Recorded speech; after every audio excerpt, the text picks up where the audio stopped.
Hi friends, welcome back to my channel. Today మన recipe వచ్చేసి carrot halwa. Soft టెక్చర్తో, perfect టేస్ట్తో సింపుల్గా ఎలా చేయాలో ఆ తయారయ్యే విధానం చూపించేస్తాను.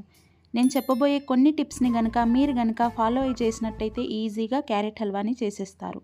మరి ఆలస్యం చేయకుండా క్యారెట్ హల్వాని ఎలా ప్రిపేర్ చేయాలో చూసేద్దామా? ముందుగా నేనైతే ఇక్కడ 1/2 kg వరకు క్యారెట్స్ని తీసుకున్నాను. ఆల్రెడీ నీట్గా వాష్ చేసుకొని పెట్టుకున్నాను. ఇలా రెడీష్ ఉన్న క్యారెట్స్ని తీసుకోండి. ఇందులో స్వీట్నెస్ కానీ జ్యూసీనెస్ కానీ కాస్త ఎక్కువగా ఉంటుంది. క్యారెట్ హల్వాకి టేస్ట్ కూడా బాగుంటుంది ఈ క్యారెట్స్ యూజ్ చేయడం వల్ల. అదే ఆరెంజ్ క్యారెట్స్లో కాస్త డ్రైనెస్ స్వీట్నెస్ తక్కువగా ఉంటుంది. సో క్యారెట్ హల్వాకి ఇవే క్యారెట్స్ని ప్రిఫర్ చేయండి. ఇలా అన్ని క్యారెట్స్ని రెండు వైపులా ఇలా కట్ చేసుకున్న తర్వాత దీనికున్న తొక్కని ఇలా తీసేసుకుందాము. ఇలా పైన లేయర్ని తీసేసుకుందాము. ఇలా అన్ని క్యారెట్స్ని తీసేసుకోవాలి. చాలా సింపుల్ అండి. ఇంట్లో ఉన్న ఇంగ్రీడియంట్స్తోనే క్యారెట్ హల్వాని చేసేస్తారు. చూడండి, ఇలా అన్ని క్యారెట్స్ తొక్క తీసేసుకున్న తర్వాత ఇప్పుడు దీన్ని స్మాష్ చేసుకుందామండి. చూడండి, నేను ఇక్కడ ఇలా తీసుకొని ఇలా పెద్ద హోల్ ఉన్న దాంట్లోనే చేసుకోవాలి.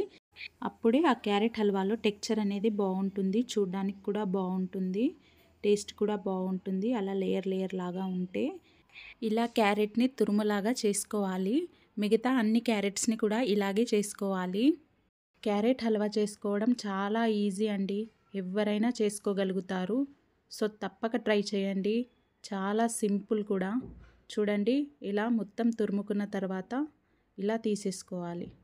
చూడండి, క్యారెట్ తురుము ఇలా ఉంటేనే క్యారెట్ హల్వా తినేటప్పుడు మధ్య మధ్యలో ఆ క్యారెట్ స్లైస్ అనేది మన నోటికి వస్తే రుచి అనేది చాలా బాగుంటుంది.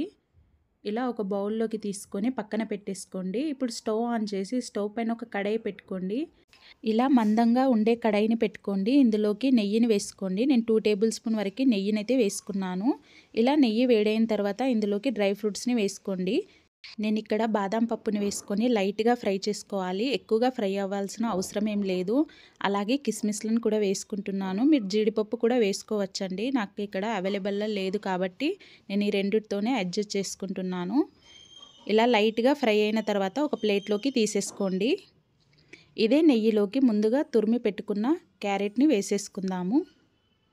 ఇలా అంతా క్యారెట్ని వేసేసుకొని నెయ్యిలో వేయించుకోవాలి పచ్చివాసన పోయే వరకు. ఇలా మధ్య మధ్యలో కలుపుతూ క్యారెట్ని వేయించుకోవాలి. మూత పెట్టేసుకొని ఒక 5 నిమిషాల పాటు ఫ్రై చేసుకోవాలి. ఇలా నెయ్యిలో ఫ్రై చేసుకుంటే క్యారెట్ హల్వా స్మెల్ అనేది సూపర్గా ఉండి పచ్చివాసన అనేది రాకుండా ఉంటుంది. చూడండి, ఇలా కలుపుతూనే ఉండాలి, లేకపోతే కింద అడుగనేది అంటుకుంటుంది. ఇప్పుడు మూత పెట్టేసుకొని ఒక 5 నిమిషాలు మధ్యలో కలుపుతూ వెయిట్ చేయాలి. చూడండి, క్యారెట్ తురుము అనేది చాలా బాగా వేగిపోయింది. ఇప్పుడు ఇందులోకి మిల్క్ని యాడ్ చేసుకుందాము. నేను ఈ కప్పుతో 1.5 కప్ వరకు అయితే మిల్క్ని వేసుకుంటున్నాను. వేడి చేసి చల్లార్చిన పాలనైతే వేసుకుంటున్నాను. ఇలా పాలను వేసుకున్న తర్వాత ఒక్కసారి ఇలా బాగా కలుపుకోండి. ఇలా కలుపుకున్న తర్వాత మూత పెట్టేసుకొని క్యారెట్ని మొత్తం మిల్క్లో ఉడికించుకోవాలి. మిల్క్ అనేది ఇంకేంత వరకు ఈ క్యారెట్ని అందులో ఉడికించుకోవాలి. మధ్య మధ్యలో ఇలా కలుపుతూ ఉడికించుకోవాలి. చూడండి, పాలు అనేటి మొత్తం ఇనికిపోయి క్యారెట్ అనేది చాలా బాగా ఉడికిపోయింది. ఇప్పుడు ఇందులోకి షుగర్ని యాడ్ చేసుకోవాలి. నేను ఈ కప్పుతో 1 కప్ వరకు షుగర్ని అయితే వేసుకున్నాను. మీకు ఎక్కువగా తీపి కావాలనుకుంటే మరికొంత షుగర్ యాడ్ చేసుకోవచ్చు. తక్కువగా కావాలంటే తక్కువగా యాడ్ చేసుకోవచ్చు. చూడండి, ఇలా షుగర్ని వేసుకొని షుగర్ కరిగేంత వరకు ఇలా కలుపుతూ షుగర్ని ఒక 2 నిమిషాల పాటు కరిగించుకోవాలి. షుగర్లో నుండి వాటర్ అనేటివి వచ్చి మళ్ళీ క్యారెట్ అనేది సాఫ్ట్గా ఉడికిపోతుంది. చూడండి, ఒక 3 నిమిషాల పాటు ఇలా ఫ్రై చేసుకుంటే సరిపోతుంది. ఇలా లైట్గా ఫ్రై అయిన తర్వాత ఇందులోకి కాస్త సాల్ట్ని అయితే యాడ్ చేసుకోవాలి. సాల్ట్ వేయడం వల్ల షుగర్ అనేది మేనేజ్ అయిపోతుందండి. మరీ తీపి అనేది రాకుండా కరెక్ట్గా సరిపోతుందండి. ఇప్పుడు ఇందులోకి డ్రై ఫ్రూట్స్ అలాగే విలాయచీ పౌడర్ని వేసుకొని ఇలా బాగా కలుపుకోవాలి.